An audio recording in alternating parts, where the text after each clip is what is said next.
Hello friends, আজকে 4th ডিসেম্বরের একটা নতুন ভিডিও নিয়ে তোমাদের সাথে চলে এলাম।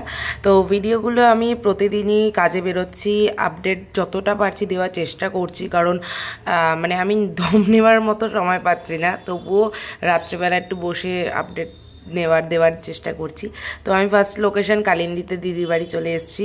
এই হচ্ছে দিদির পুচকে ছেলে, খুবই মিষ্টি, কিন্তু দিদির রিভিউটা বা দিদির ব্যাপারটা একটু শুনে নাও। এই হলো আমার অনেক পুরনো মিষ্টি দিদি, 2 বছরের পুরনো ক্লায়েন্ট। সবাই চেনো দিদিকে, 2 বছর না 3 বছর। হ্যাঁ সবাই চেনে। মানে আর আমার দিদি একটাই কথা বলছিল যে তুই সিজনে সবাইকে সাজাবি, আমাকে কি সাজাবি না, এরকম একটা ব্যাপার। মানে দাবি ওর কাছে, রীতিমতো দাবি। আর মেইন ব্যাপার হচ্ছে এখন ট্রেন্ডে চলছে আমার নতুন হেয়ারের ওপর যে কার্লস গুলো, সেটা দেখে দিদি বলছে তুই আমাকে কি করবি, হ্যাঁ কি না, মানে রীতিমতো থ্রেট। হ্যাঁ একদম, তো সেইটা করতে পারি। হ্যাঁ, ওই জন্য আমি একেবারে কোনো কিছু, আমার পরের লোকেশনও কাজ আছে লিলুয়াতে, বাট আমি আগে কালিন্দিতে চলে এসেছি দিদিকে সাজাতে। তো দেখা যাক কি হয় ফাইনাল লুক। ঠিক আছে, তো শুরু করছি। তো আমি আমার হেয়ারের কাজ করছিলাম, এই কারণেই ট্রেন্ড বললাম, কারণ আমার অনেক সিজনে হেয়ারের কাজ কার্লস দেখে অনেকে বুক করেছে আমাকে, যে কার্লসের ইয়েটা খুব ভালো, ফিনিশিংটা খুব ভালো, আর অনেকেই অনেক রিকোয়ারমেন্ট তো আছেই ক্লায়েন্টদের, তো সেগুলো তো চলছেই। সো ইতিমধ্যে আমার খেতেও দিয়ে দিয়েছিল, যেহেতু আমি লিলুয়া যাব নেক্সট লোকেশন, তার জন্য বলেছে তুই সকাল 10টা 10:30টার মধ্যে আমি চলে গেছিলাম, কারণ আমার 11:30টার মধ্যে ওখান থেকে বেরোতেই হতো নেক্সট লোকেশনে যাওয়ার জন্য। সো দিদিকে আমার বেশিক্ষণ লাগে না, হার্ডলি 1 ঘন্টা লাগে, তার বাইরে লাগেই না, তাও গল্প আড্ডা করতে করতে হয়ে যায়। তো এই হচ্ছে দিদির মেকআপ চলছে। দিদির এই ভিডিওগুলো মাস্ট লাগবেই, কারণ ভালোবাসে, তো যে যেটা ভালোবাসে তার জন্য সেটা তো আমাকে করতেই হবে অবশ্যই। আর সিজনের কাজের জন্য যেটা বললাম, দিদির সাথে দিদির মাসিও মানে আমাকে রীতিমাত্র এন্দ্লাদির মাসি বলছে যে তুই এসে আমাকে কবে সাজাবি সেটা আগে বল, মানে তো সেটার জন্য বুকিংও করে দিয়েছে, নেক্সট 12 তারিখেই বুকিং রয়েছে আবার। তো সেটার ভিডিও নিয়েও অবশ্যই আসবো তোমাদের সাথে। তো আজকের ফাইনাল লুকটা তোমরা দেখে অবশ্যই জানিও যে তোমাদের কেমন লাগছে। আমি এই ফাইনাল লুকটা একদম 8 পৌরে নতুন স্টাইলে যে শাড়ি পরানোর র্যাপিংটা হয় সেটাই করেছি। তো এবার দিদির রিভিউটা শোনো। আচ্ছা দিদি, অনেকদিন তো সাজা হলো, সবই ঠিক আছে, ভালো লাগলো, দারুণ আছে। তো আজকেরটা কেমন লাগলো? একদম অন্যরকম লুকে শাড়ি, দারুণ লাগলো, কারণ আমার শাড়ি টেপিংটা তো আমি ফিদা হয়ে গেছি। এতদিন দেখতাম যে এত সুন্দর সুন্দর শাড়ি টেপিং করছে, তো ফাইনালি আজকে আমি সাজলাম এত সুন্দর করে, দারুণ লেগেছে। হেয়ার স্টাইল, মেকআপ, এগুলো নিয়ে তো কোনো কথাই হবে না। শাড়ি টেপিংটা আমি পার্সোনালি আজকে বলছি প্রচণ্ড সুন্দর লাগছে আমাকে, আমি নিজে তো আমার দারুণ লেগেছে।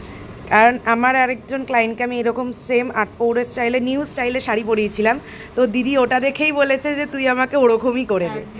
তো সেটাই করেছে, একদম আমি এক্স্যাক্টলি সেটাই করেছি। আমার দারুণ লাগছে। তো থ্যাংক ইউ সো মাচ। পুরো স্যাটিসফাই প্রচন্ড।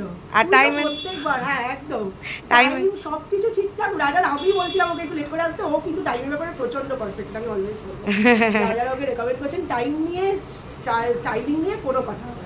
Thank you so much. একদম তোমাকে সফট লুক দেওয়া হয়েছে, যেহেতু ডের মানে মর্নিং এর ইয়ে, হ্যাঁ, তো ওই জন্য একদম সফট দিয়েছি। ঠিক আছে, থ্যাংক ইউ। ওকে হ্যাঁ, আবার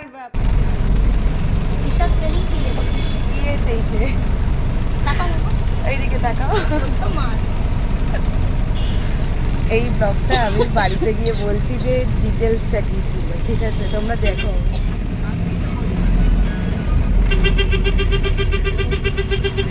বাসে হঠাৎ করে দেখা, তো বাসে দেখা হওয়াতেই তোমাদের মানে গল্প করছিলাম, জাস্ট কথা হচ্ছিল, আমার কাজ ভালো লাগলো, সেখান থেকে আবার কথা। তো সব কিছু তার ভিডিওতে বলা যায় না, করা যায় না।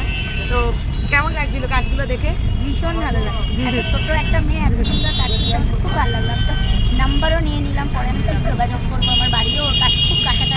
একদম হ্যাঁ, ডায়মন্ড প্লাজাতেই বাড়ি, তো আমারও খুব ভালো হলো। আমি নিজে এয়ারপোর্টে থাকি, মানে এইগুলো হচ্ছে একটা সত্যি পাওয়া, জীবনে বড় পাওয়া আমার। Thank you thank you. তো এই পাওয়াগুলো সত্যি অনেক বড় পাওয়া, কারণ হচ্ছে এটা আমার ইনসিডেন্স বলতে পারো। মানে বাসে উঠে আমি বালির দিকে যাচ্ছিলাম, কারণ আমার লোকেশন লিলুয়াতে ছিল, তো সেই কারণে বালিতে যাচ্ছিলাম।